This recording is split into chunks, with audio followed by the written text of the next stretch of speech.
Msanii kutokea WCB Wasafi na mzungumzia D-Voice ameweza kutangaza kupitia akaunti yake ya Instagram kwamba Ijumaa hii inabidi watu waweze kumwachia nafasi haswa kwa wasanii wengine kwa sababu yuko na jambo lake kubwa kinoma noma. Nikukumbushe kwa mara ya mwisho kumuona D-Voice tumemwona kwenye ngoma ya No ambayo ni ngoma ambayo ilifanya vizuri kinoma noma kwenye platform mbalimbali za kuuzia muziki.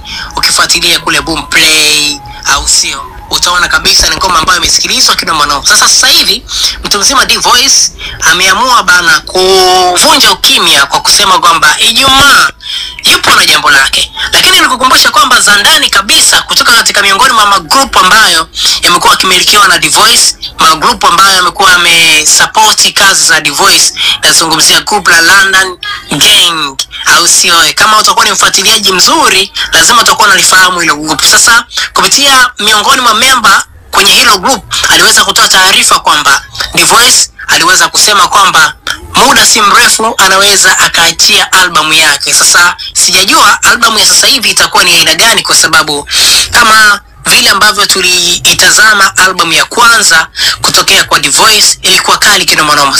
Sasa hivi sijajua itakuwa ni aina gani. Je, kwamba nafikiri kwamba ni ngoma gani ambazo zitajaa humo ndani, ni sengeli ama bongo flavor? Yote juu ya yote naomba niachie comment yako hapo chini, uniambie kwamba ni ngoma gani ambayo unahisi zitakuwa zimejaa kwenye album kwa sababu D-Voice ni msanii ambaye anafanya aina mbili za muziki.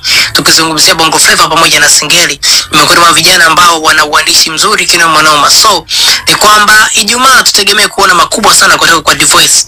Je, ataachia ngoma ama ataachia album? Hayo maswali ambayo mpaka sasa hivi wakurungu mbalimbali wameendelea kujiuliza. So cha msingi kuendelea kukaa na sisi ili uweze kupata update zote kali za kiburudani.